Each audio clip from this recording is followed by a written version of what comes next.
Bien, merci à vous d'être parmi nous. Donc Bruno à ma droite, Alaric à ma gauche, deux personnes extraordinaires, brillantes comme tout. Je vais commencer par Bruno qui va nous parler de la formation de lobbying, en particulier du diplôme, tu m'arrêtes si je me trompe, du diplôme d'université de lobbying européen. Donc je te laisse nous parler de cette formation passionnante et ensuite je passerai la parole à Alaric qui a suivi cette formation et qui pourra nous raconter, déjà nous faire son retour d'expérience sur cette formation et nous dire en quelques mots ce qu'il fait aujourd'hui. Voilà, Bruno, je te cède la parole.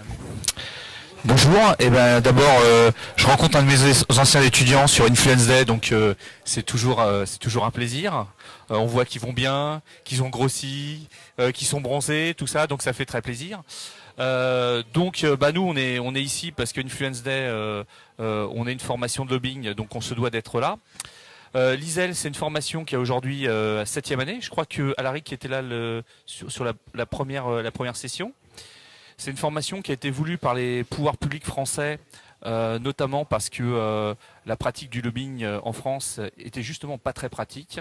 Donc on a une formation qui est très concrète, qui se déroule sur 24 samedis, qui réunit à peu près 2 tiers de professionnels et puis un tiers, soit des gens en reconversion, par exemple des assistants parlementaires, ou soit des étudiants motivés, ce qui devait être ton cas à l'époque.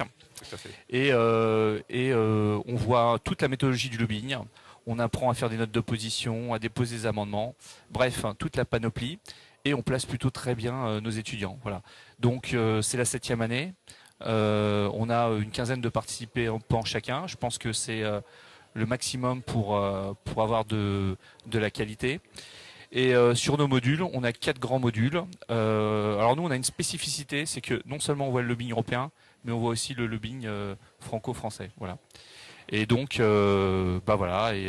Et donc aujourd'hui, j'allais dire, c'est une petite aventure qui continue. Et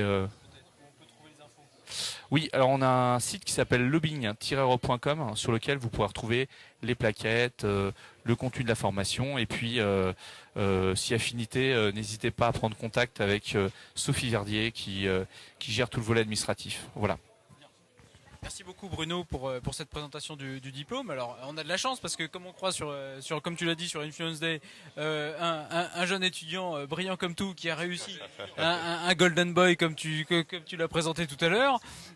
Donc Alaric, cette formation, comment c'était en vrai, hein, pas de langue de bois entre nous. Qu'est-ce que tu deviens aujourd'hui grâce à cette formation? Bon, d'abord, par rapport à la formation, c'est une formation interactive. Donc c'était très intéressant dans le sens où on échangeait avec... Fais gaffe, dis pas de conneries. Hein. Non, je dis que la vérité, mon ressenti par rapport à la formation. Donc c'est une formation interactive où on a pu échanger avec les intervenants et même entretenir des relations, des liens avec ces derniers après les formations pour approfondir les connaissances acquises dans le cadre des cours.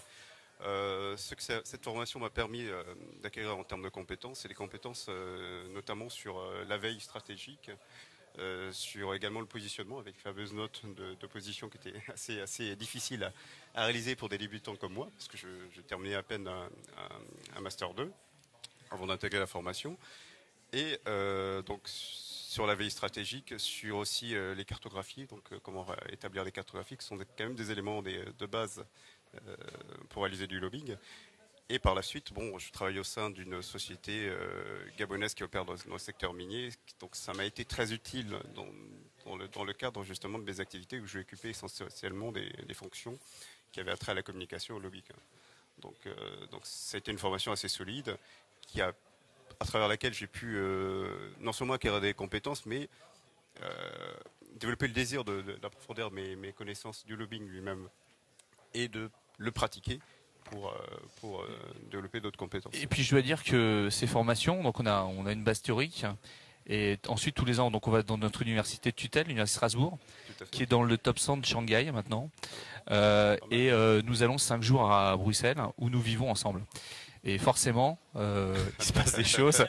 C'est un peu la colo, mais quel que soit l'âge. Très, très bon souvenir de ces 5 journées à Bruxelles. Où on découvre des gens exceptionnels, où on a une visite VIP des institutions que quasiment personne ne peut avoir. On a des consultants absolument remarquables, etc. Et Et effectivement, on commence d'ailleurs par un jeu de piste et puis ensuite on rencontre tous les types de représentations à Bruxelles. Tout à fait. Je crois que le point fort de la formation, effectivement, c'est ces déplacements qu'on a eu à faire à Bruxelles et à Strasbourg.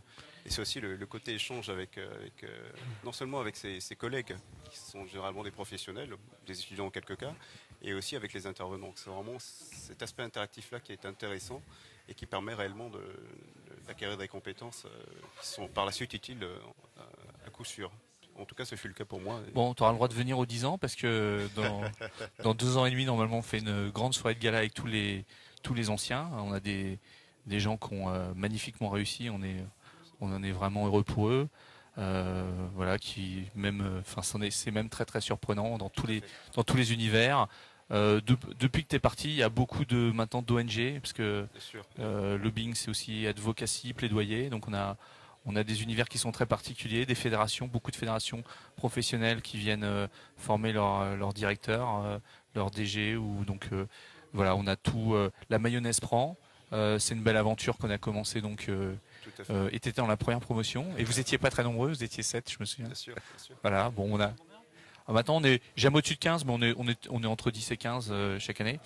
Comme on est pour une école de commerce, on sélectionne, donc enfin, bon entendeur, salut. Et donc on prend aussi des gens pour qui ça a du sens, quoi. Voilà. Donc en tous les cas, voilà. Ça faisait combien d'années que je t'avais pas vu, toi? Non, au moins 4 ans. 5 ans. Tu fais pas d'efforts. Il était parti à Londres, en fait. Il est parti faire du lobbying à Londres pendant quelques années, non? Tout à fait. Travailler pour le compte de l'ambassade du Gabon à Londres. C'était une prise de contact avec les opérateurs économiques britanniques pour les amener à investir au Gabon. Ouais. Et d'ailleurs, je te solliciterai peut-être parce que j'aime beaucoup qu'il y ait des anciens étudiants qui aussi viennent apporter leur témoignage et faire même des formations, parce que du coup, ça fait le lien entre à la fois les générations entre guillemets, et puis les promos, voilà. Voilà. Et puis sinon, on est très bien cette année sur Influence Day. Jacqueline, elle est top, et on souhaite longue vie à ce salon. Merci beaucoup. Donc déjà, merci à vous deux d'avoir pris le temps de partager cette expérience et de présenter le diplôme. Merci à Jacqueline d'organiser cette journée. À nouveau, Influence Day, c'est toujours extraordinaire. Ouais, le sourire, ça doit bien se passer. On rencontre des gens passionnants à chaque fois, donc c'est formidable. Merci beaucoup. N'hésitez pas à aller sur le site influence-day.com. N'hésitez pas à aller sur le site du diplôme de lobbying européen. Voilà. Merci Bruno, merci Elaric, merci à vous. Merci au réalisateur.